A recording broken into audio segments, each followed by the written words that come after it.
Hey, all, Scott Horton here. It's always safe to say that one should keep at least some of your savings in precious metals as a hedge against inflation. And if this economy ever does heat back up and the banks start expanding credit, rising prices could make metals a very profitable bet. Since 1977, Robertson Roberts Brokerage Inc. has been helping people buy and sell gold, silver, platinum, and palladium, and they do it well. They're fast, reliable, and trusted for more than 35 years. And they take Bitcoin. Call Robertson Roberts at 1-800-874-9760 or stop by rrbi.co. Hey, all, Scott here. On average, how much do you think these interviews are worth to you? Of course, I've never charged for my archives in a dozen years of doing this, and I'm not about to start. But at patreon.com/Scott Horton Show, you can name your own price to help support and make sure there's still new interviews to give away. So what do you think? 2 bits? $1.50? There are usually about 80 interviews per month, I guess, so take that into account. You can also cap the amount you'd be willing to spend in case things get out of hand around here. That's patreon.com/Scott Horton Show. And thanks, y'all. All right, y'all, Scott Horton Show. I'm him. Check out the archives at scotthorton.org. More than 4,000 interviews going back to 2003 there. And sign up for the podcast feed as well, scotthorton.org. Follow me on Twitter at Scott Horton Show. All right, introducing our friend Conn Hallinan from Foreign Policy in Focus. This one is called U.S. Diplomacy, a Dangerous Proposal. How are you doing? Welcome back.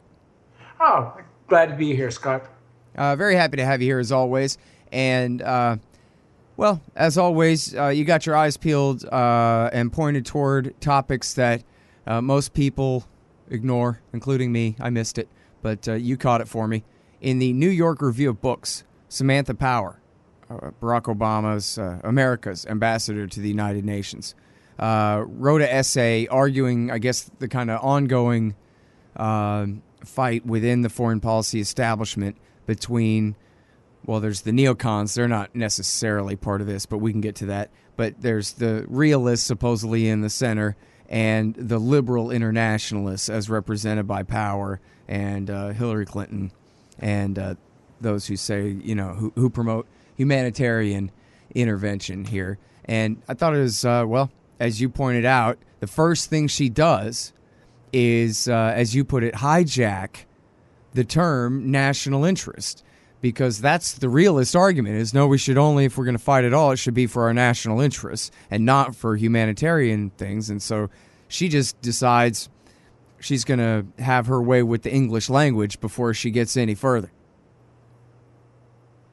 She does. And I think the thing is that it's also the selectivity. In other words, the argument is humanitarian intervention. In this case, it's responsibility to protect, what they call R2P.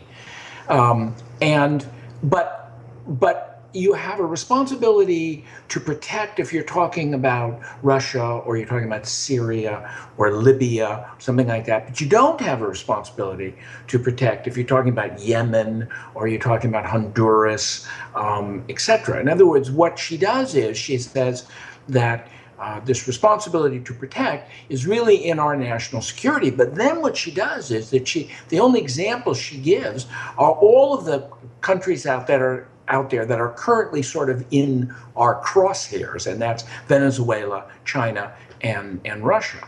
The fact that the United States is making possible the war in Yemen, which is just a horrendous war, and in which the vast majority of victims have been civilians. The whole country is facing a situation of starvation. There's no mention of that whatsoever. That war could not take place were it not for the United States. The United States fixes the airplanes on the ground. It supplies the weapons for the airplanes. It supplies the airplanes. It supplies in-air fueling. We've stopped supplying targeting information, we say.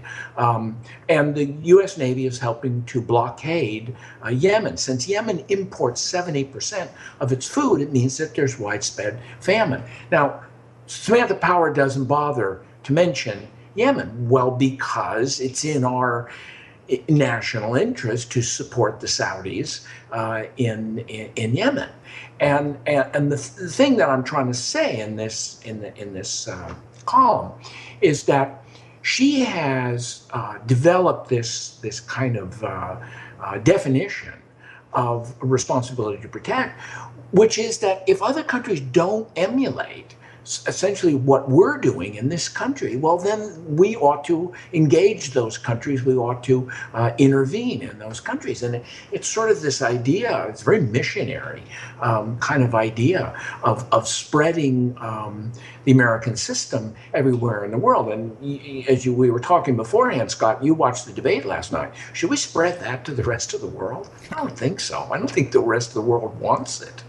Yeah, well, and never even mind that. I mean, look at the results of Iraq War II, for example. I don't think anybody in the world would say, bring me a regime change like that. And Libya is the perfect, and right. Libya was very much Hillary's thing.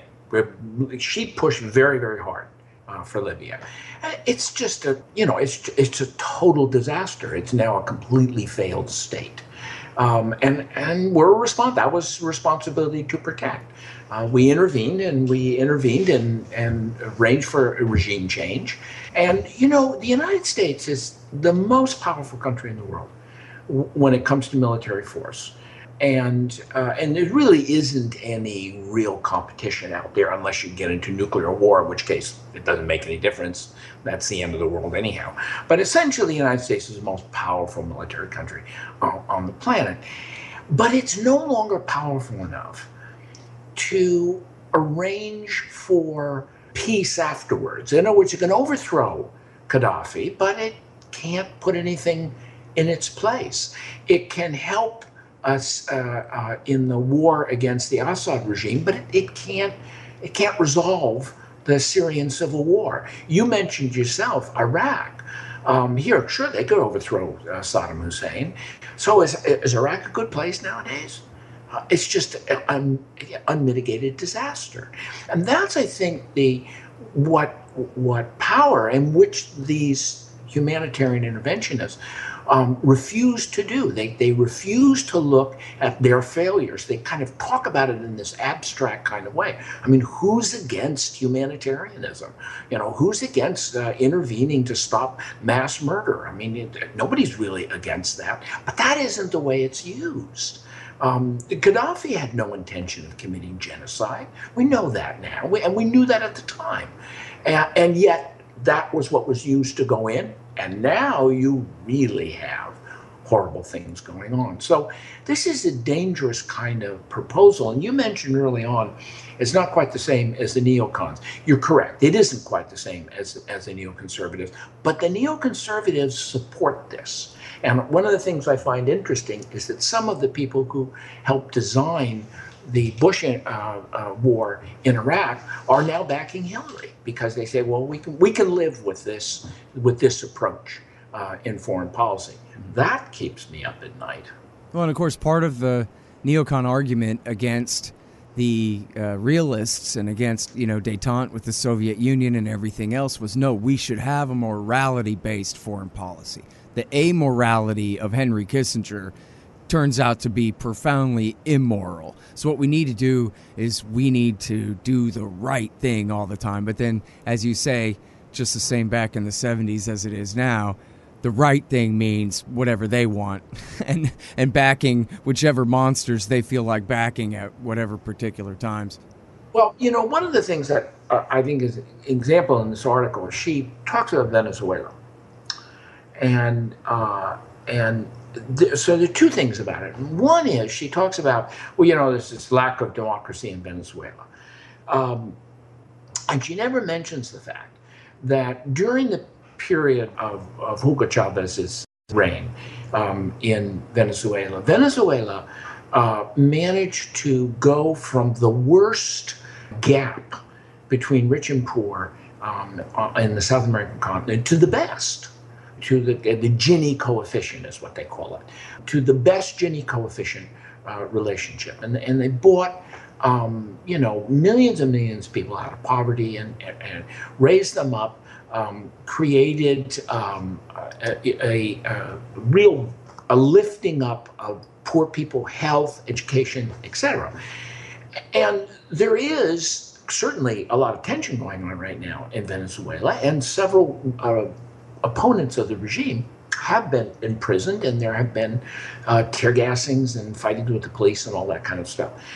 So she talks about this. She doesn't talk about Honduras, Well, because in Honduras, the Obama administration, particularly Hillary Clinton, ended up supporting the coup against a progressive government in Honduras, and the establishment, first of a military dictatorship and then of a civilian government, which is essentially their politics are dictated by the military, and leaned on the rest of South American countries to recognize this coup regime.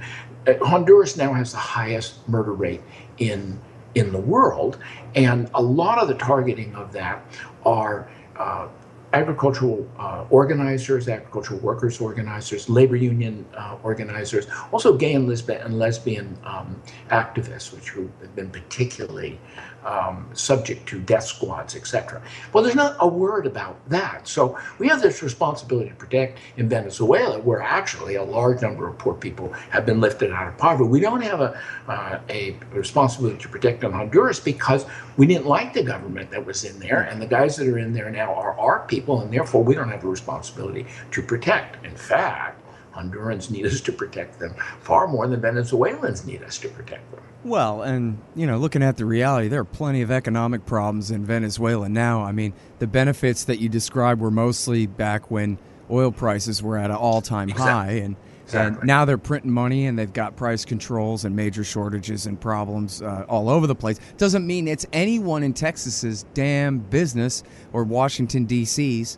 And that's the thing. In fact, you really look at the so-called national interest. Well, the Houston and Corpus Christi, especially oil refiners, they have a perfectly good relationship with Venezuela. And they don't have any real problem or need for regime change there unless they just want more power beyond the good deals they already have. But Hugo Chavez, he was always willing to play ball with American business, just not with the American government. Exactly. Exactly. But anyway, wait, let's talk about Samantha Powers some more, because when you mentioned Libya there, this reminded me of Michael Hastings' piece in Rolling Stone about the decision-making for the Libya war, and it really goes to the question of Powers' honesty here, and I know none of us can read her mind or anything like that, but she is known as the true believer who all night long, every night, she dreams about how we could have saved the poor Tutsis, or the poor Hutu, the Tutsis of Rwanda back in '94, and all she ever wants to do is save people from being killed, and isn't that what American power is for, and all that kind of thing. But in Michael Hastings' piece, part of the reason she started the Libya war is because she wanted a promotion, and she wanted some attention from Barack Obama, and she said basically this fits her Rwanda template, supposedly, as you said, it was at the time and has since been thoroughly debunked that Gaddafi ever said or meant to, said that he would or meant to kill every man, woman, and child in Benghazi like in the claims. But in the Hastings piece, she was tired of doing, quote, do-gooder, rinky-dink stuff, like, get this, working on Sunni and Shia reconciliation in Iraq, which, was some boring old, nobody, nothing work by 2011. What could be important about Sunni Shia reconciliation in Iraq in 2011, Conn? Can you think of anything? Me neither. So anyway, she wanted, and she'd been marginalized because she called Hillary Clinton a monster, and Hillary Clinton got the Secretary of State job. So she was only like a low position on the NSC. And this was her chance, and it was her chance to make up with Hillary Clinton and to get a promotion and some attention from Barack Obama. And so Libya had to die, and it's been dying ever since then. That is absolutely accurate. And, at this point, I never believe in predicting elections, because every time I do, the gods punish me for hubris, and so I don't predict elections. But if Hillary Clinton wins this election, Samantha Powers is going to play a major role in the next administration. And if you listen to that debate last night and also the vice presidential debates, you notice that one of the things that in both of those debates they talked about, in which there was agreement on, was the necessity to intervene in Syria. This is something that people really need to think about it. Patrick Coburn has an analogy of Syria. He's the Middle East correspondent for the Independent, British Independent. And he says it's a three-dimensional chess game with 9 players and no rules. And that's exactly what Syria is at this point. I really don't know what the solution is going to be there. There has to be a political solution, I agree, but I don't know what it's going to be. But we're talking about setting up no-fly zones, which will essentially means that we would shoot down Syrian airplanes. I don't think they would shoot down Russian airplanes, and the Russian airplanes are perfectly capable of shooting back. But the Russians have very powerful anti-aircraft systems now in Syria. What happens when a Russian anti-aircraft missile knocks down an American airplane that is trying to shoot down a Syrian airplane? It is not inconceivable that we could have two nuclear powers shooting at one another. That hasn't happened. That didn't even happen in the middle of the depths of the Cold War. Yep. William Perry, who was former Secretary of Defense, 1997, I think it was, so that'd be in the Clinton administration. He's just written a book on nuclear weapons, and Perry is a guy who was in on the ground floor of not only nuclear strategy, but actually a lot of the nuclear weapons themselves. He's really an expert on this stuff. And, he was a Republican, even though he was appointed, he was working in the Clinton administration, he was a Republican, he still is a Republican.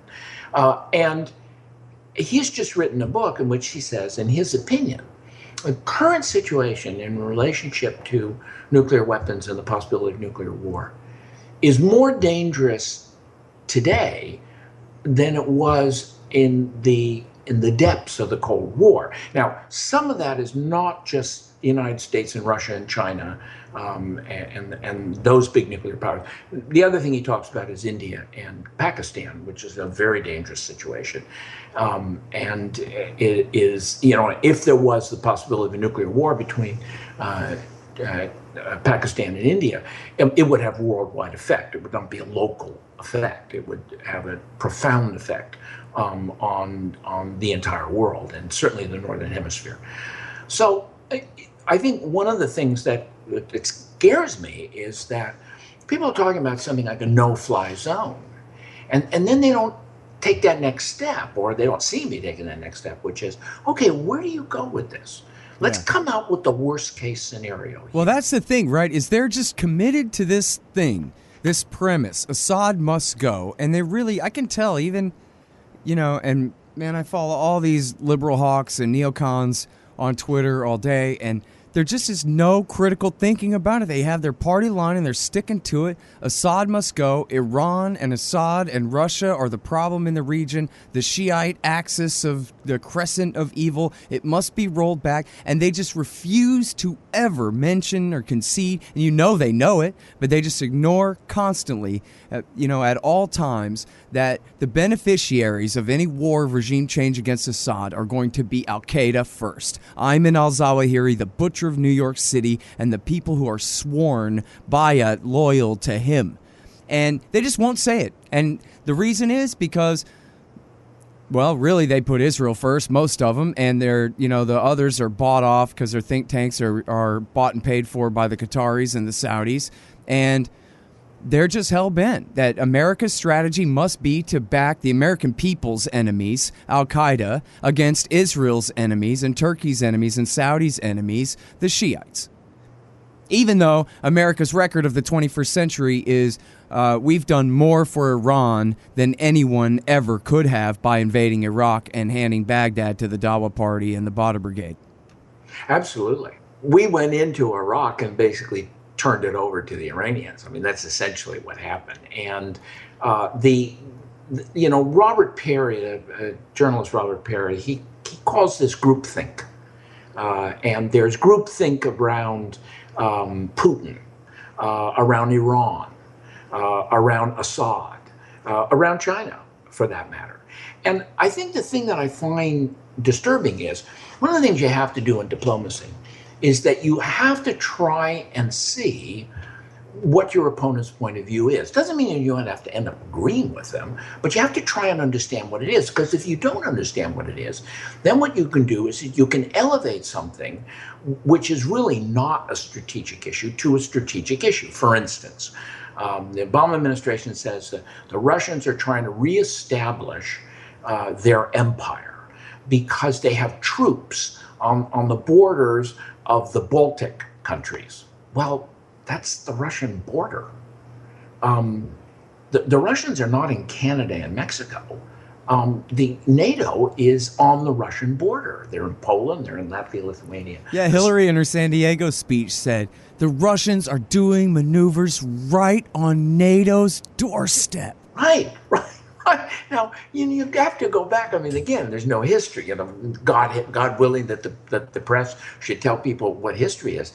This goes back to the original kind of the collapse of the Berlin Wall.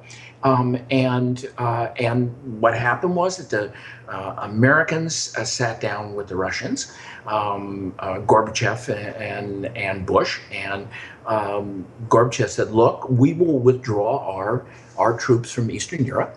And essentially, we would give up, all these buffer states on one condition, and that is that you don't attempt to recruit any of our former allies in the Warsaw Pact, which was dissolving at that point, into the North Atlantic Treaty Organization." And we agreed to that. Now, it was Bill Clinton that broke it. Bill Clinton went into the Yugoslav Civil War, and then they began recruiting all of these countries to be part of NATO. So, from the Russian point of view, NATO's marching eastward. Russians are not attempting to establish an empire. And you remember, they lost 25 million people, 22 million people, whatever, in World War II, the last time their borders were violated. So it's necessary. You don't have to agree with the Russian system or the kind of oligarchy that currently runs Russia. You don't have to agree with them to come to the conclusion that this is not an attempt to set up an empire. It's people paranoid about their borders. They're concerned about their own national security. Well, yeah, and above all, it's essential. It's the overthrow of Ukraine's government twice in 10 years. The same guy that they overthrew. Exactly. And, there was an agreement between the European Union, Russia, and the United States for a peaceful transition with the situation in the Ukraine. That's when they pulled off the coup, when these right-wing elements in Maidan, started this, started attacking the police and at that point, the president of Ukraine fled, etc. We then could have stopped it right at that. We could have said, no, we need to go back to the agreement that we all agreed to. Instead, what do? We recognize the coup. So if you're from you're the Russians, and you watch this and you say, okay, these people are after us. They're headed for us. They would like to have a regime change in Russia. Now, they may be wrong, but it's a perfectly reasonable conclusion to draw from our actions. Well, and actually, listen, you mentioned Robert Perry before, and his site, consortiumnews.com, especially for anybody new at this, and you really say, I really do want to learn about America's relationship with Russia right now. Just go to consortiumnews.com and read until your eyes bleed, and you will be up to date. And he's got a ton of great, other writers there. But Robert Perry's most recent article here, Conn, is Key Neocon Calls on U.S. to Oust Putin. And it's Carl Gershman, the same guy who wrote the article in the Washington Post in November 2013 saying, we're working with the Maidan guys to overthrow the government in Ukraine, and if you don't look out, maybe you'll be next, Putin. Back then, right before the coup in Kiev took place just 2 months later. Well, here he is threatening Vladimir Putin himself, as though and this is what's really fun to me, is that, hey, I know, let's just pretend to not know that Russia has H-bombs, and that if you try to do a coup in Moscow, that it might come to H-bomb war, just the same as if Russia truly tried to overthrow the government in the United States. And you can tell they're lying when they accuse Putin of trying to rig this election, because if they really meant it, they'd be on a hell of a lot higher alert than they are right now.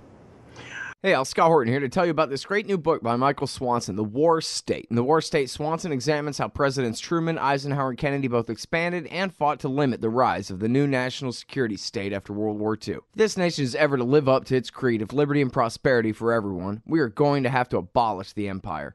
Know your enemy. Get The War State by Michael Swanson. It's available at your local bookstore or at Amazon.com in Kindle or in paperback. Just click the book in the right margin at scotthorton.org or thewarstate.com. Hey, Scott here. If you've got a band, a business, a cause, or campaign, and you need stickers to help promote, check out thebumpersticker.com at thebumpersticker.com. They digitally print with solvent ink, so you get the photo quality results of digital with the strength and durability of old-style screen printing. I'm sure glad I sold thebumpersticker.com to Rick back when. He's made a hell of a great company out of it, and there are thousands of satisfied customers who agree with me, too. Let thebumpersticker.com help you get the word out. That's thebumpersticker.com at thebumpersticker.com.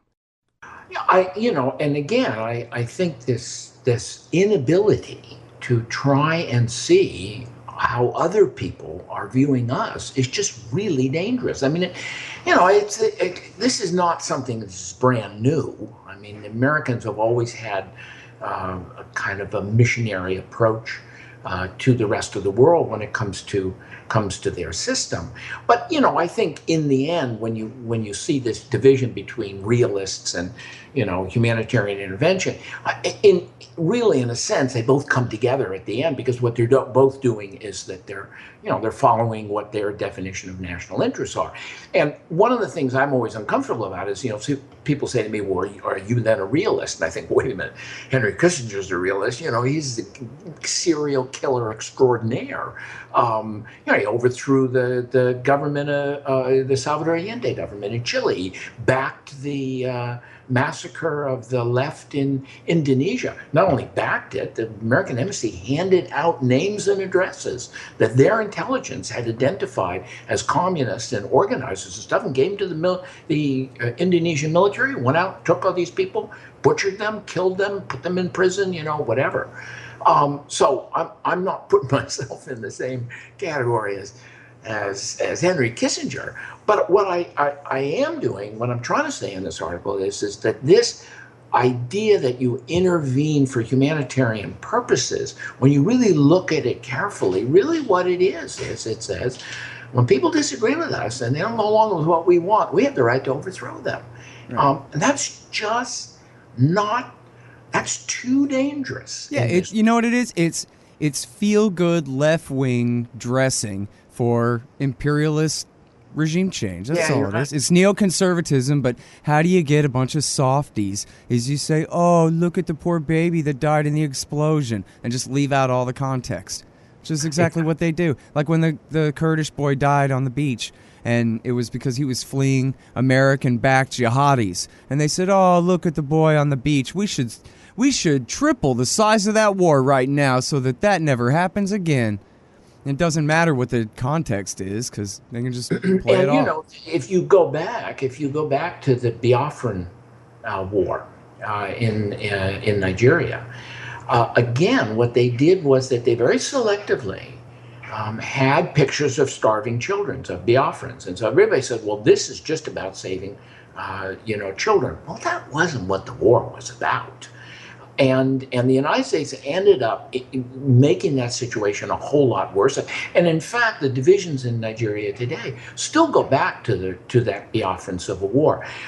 The way that we portray things, what gets portrayed in the media and things, has an enormous impact on what Americans think they ought to do and where they ought to intervene, etc. So, here, the Russians or the Assyrians, bomb hospitals, and that's why, and it is horrible. Okay, well, the Americans bombed hospitals in Kunduz and in Afghanistan, and the Saudis, who are our allies, are bombing hospitals in Yemen, and also funerals and all sorts of things. But, and as you said, with our help the whole time, yeah, those don't get pictured. Right. All right, now, so one last thing here is back to Trump and Clinton from the second debate last night. And believe me, I ain't siding with anybody because I don't vote, and I hate them both more than each other and all that. However, I have to sort of kind of concede that the two, what I think, most important issues, and I don't know, I mean, there's a lot of ugliness that Trump brings. It's hard to draw all the equivalencies. But on Syria and Russia, it seems like there really is a difference between the two positions. And Trump's is horrible. Trump's is we should continue killing people in eastern Syria in attacking the Islamic State, with or without some kind of alliance with Russia. But he does seem, at least for now, to really be opposed to regime change in Damascus. and he said about Russia, wouldn't it be nice if we got along with Russia? And it was hilarious to see the liberal media people on Twitter last night quoting that as though it was the highest of treason to say that we should be getting along with Russia 25 years after the destruction of the communist Soviet Union. And saying, my God, look how scandalous this is, that he wants to get along with them. And Hillary's take, on the other hand, was Russian aggression. We must move to limit them and all this stuff, the groupthink that you described. She is all in on it. And I sort of think, man, you know what? If Trump puts all the Mexicans in concentration camps, is that really worse than if Hillary gets us all killed in hydrogen bomb fusion? Because I'm not certain that it is. Really, if it comes down to it. Trump has said some sensible things about the Russians, and also even about the Syrian civil war. The man, you have no idea what, because he's a reality star, so you don't really know what he means or what he would do. Although he's been pretty consistent on these two things, I think, hadn't he? Yeah, and I think you're absolutely correct on the fact that Hillary is consistent also in a way that is very scary. I mean, she's compared Putin to Hitler. Now you have to think about that for a minute. If Putin is Hitler, then Russia is like Nazi Germany in 1939. And Nazi Germany in 1939 really was a serious national security threat. But think about that for a minute. Putin is Hitler. Russia is Nazi Germany. Russia has the 11th largest economy in the world. France, Britain, Brazil, Italy has higher, bigger economies. The Turkish army is bigger than the Russian army.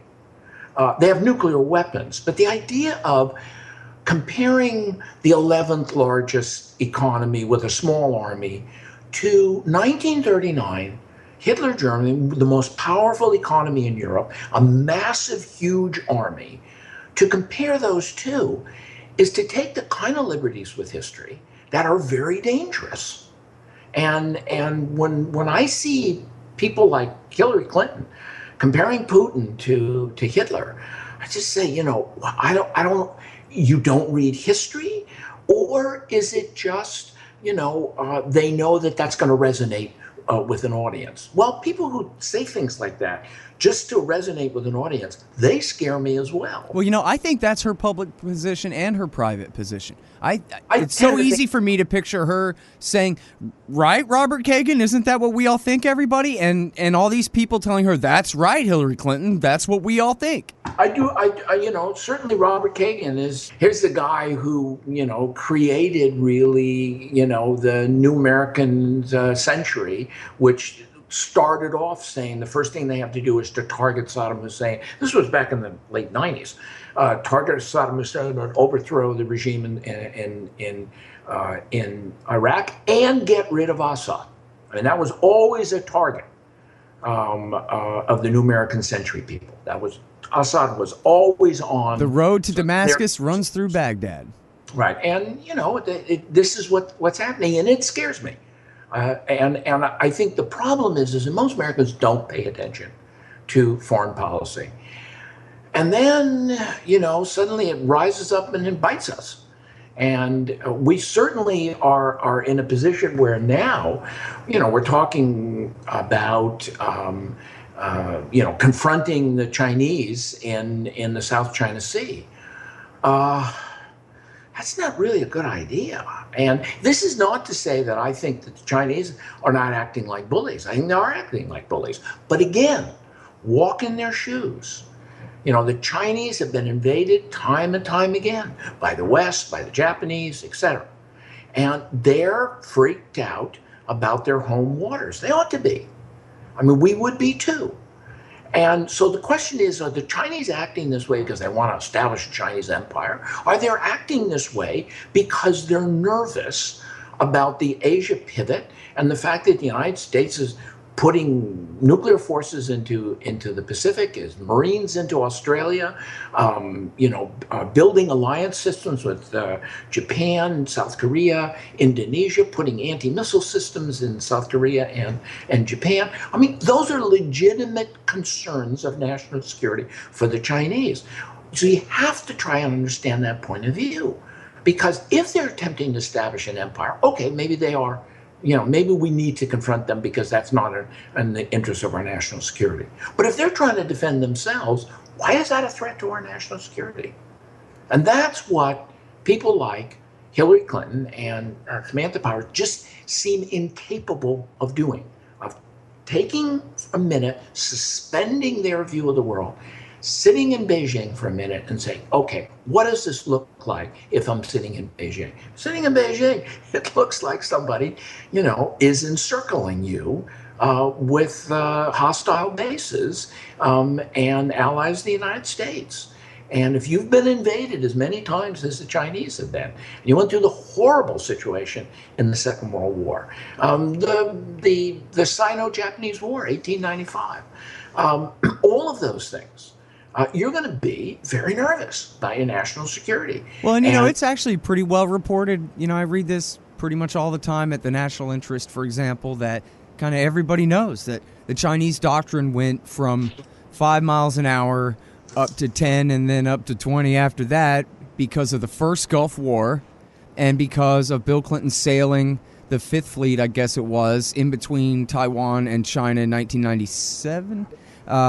During some exercises when the Chinese, they were no threat to really invade Taiwan. It was a little bit of flexing muscles. But when Bill Clinton went and sailed the fleet in there, they decided on a whole new doctrine that they better build up their coastal defenses and their Navy, et cetera, like that, in reaction to American provocations. And also in reaction to the fact that the Americans put together a military strategy for Asia called Air-Sea, and it calls for deep strikes into China. It calls for eliminating the Chinese Navy. It's a very aggressive military strategy. And the Chinese read it. This wasn't a secret. I mean, they looked at it and they said, guess what? They're coming for us.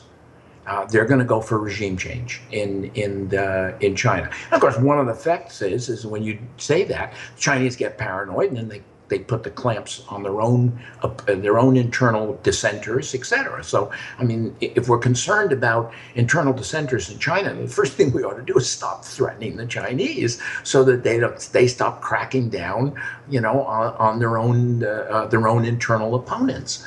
But that's not what we do. And so I wrote this article because I felt that this is one of these things that sometimes just passes by. Nobody seems to notice it, but then in the end, we end up doing it, and then you end up someplace like Libya or Syria or Iraq or Afghanistan. How long have we been in Afghanistan now? 15 years. Oh yeah, the anniversary is just the other day. 15 years. And by the way, is the situation better there, Scott? Oh no, it's worse and worse every day. Well, and what's funny is China isn't China the ultimate example of all this R2P stuff is a bunch of bunk, because nobody ever did at the height of the Cold War, before they had nuclear weapons. We could have started a war and overthrew Mao Zedong, invaded China in order to save the people. He was starving them to death with all his crazy, leaps forward and backward and upside down and all this crazy crap. People starved to death by the tens of millions. We could have had a responsibility to protect them, but they said, no, actually, we're going to not do that, and partially to stay out of a nuclear war with the Russians by then, I guess. Well, yeah, but still, I mean, Pat Buchanan has said before, I thought this one was a worthy one, where he said, well, okay, so what if the Chinese roll into Outer Mongolia and say, this is ours now? What are we going to do about that, huh? And then the answer, of course, is nothing, because they got H-bombs and they can erase L.A., and so at the end of the day, we hope they don't, but Outer Mongolia is really not America's job. And if you read the Constitution, they're sworn to protect the state of Georgia, but not Outer Mongolia. That's basically the deal around here, supposedly. You're right. You're absolutely right. But no, when it comes to Iraq or it comes to Syria or it comes to something that they think is a little bit easier, maybe a little more fun, or maybe Samantha Power can get some attention, then a whole new ballgame at that point, I guess. Yeah. But yeah, I don't know. I'm all for, and again, great example of so what should Americans do about China and the not really communist, but still the dictatorship, the all-powerful dictatorship in China? Well, best we could do, I think, would be propagandize them about individual liberty. If that's what they want to believe in, if we think we can sell it to them, then that's fine. But otherwise, what should our government do about it? I mean, just to ask it is to answer it, right? Yeah, it is. You're right. But then, of course, they bring up Taiwan, I guess, would be the big flaw in my argument is, but what about protecting Taiwan and protecting Japan? The Chinese do not have the capacity to invade Taiwan, and we know this. And for one of the when the Pentagon came up with the strategy of the air-sea strategy here, they looked at that possibility and they said, no, the Chinese do not have the capabilities of invading Taiwan. Why would they want to invade Taiwan? It's one of their biggest markets. I mean, do they consider Taiwan part of China? Yes, they do consider Taiwan part of China. But then again, so do we. That's American policy. Mm-hmm. Are the Chinese going to invade Taiwan? They're not going to invade Taiwan. I mean, they couldn't do it, and it would be a disaster. The last time they did a major military, invasions when they attacked Vietnam, it was a disaster for the Chinese. It absolutely derailed their economy. Moral of the story: don't pick a fight with the Vietnamese. Generally, a bad idea. They learned a lesson from that, and the lesson from that is that you do not engage in war. What they're doing is from their point of view, they're defending themselves. Does that mean that I support everything the Chinese do? Absolutely not. They have no right to claim the Paracels. They have no right to claim the Scarborough Shoal. They have no right to those things. The law of the sea settles those things, and the Chinese are going to have to back away from that. But I think if they didn't feel threatened, they'd be in a much better position to do that. That's what we have to stop doing. Have to stop threatening people. All right, well, listen, I kept you way over time here, but thank you very much for giving us some of your time today, Conn. Good to talk to you again. All right, thank you. All right, y'all, that is Conn Hallinan. He's at Foreign Policy in Focus. John Pfeffer and the crew there, a bunch of great guys. FP and gals. FPIF.org. FPIF.org. U.S. diplomacy, a dangerous proposal. Yeah. And that's Scott Horton Show. Check out the archives at scotthorton.org. Sign up for the podcast feed there. Help support at scotthorton.org/donate. And hey, follow me on Twitter at Scott Horton Show. This part of the Scott Horton Show is sponsored by Audible.com. And right now, if you go to audibletrial.com/Scott Horton Show, you can get your first audiobook for free. Of course, I'm recommending Michael Swanson's book, The War State, The Cold War Origins of the Military-Industrial Complex and the Power Elite. Maybe you've already bought The War State in paperback, but you just can't find the time to read it. Well, now you can listen while you're out marching around. Get the free audiobook of The War State by Michael Swanson, produced by Listen and Think Audio at audibletrial.com/Scott Horton Show. Hey, y'all, Scott here. First, I want to take a second to thank all the show's listeners, sponsors, and supporters for helping make this show what it is. I literally couldn't do it without you. And now I want to tell you about the newest way to help support the show. Whenever you shop at Amazon.com, stop by scotthorton.org first, and just click the Amazon logo on the right side of the page. That way, the show will get a kickback from Amazon's end of the sale. It won't cost you an extra cent. And it's not just books. Amazon.com sells just about everything in the world, except cars, I think. So whatever you need, they've got it. Just click the Amazon logo on the right side of the page at scotthorton.org, or go to scotthorton.org/Amazon.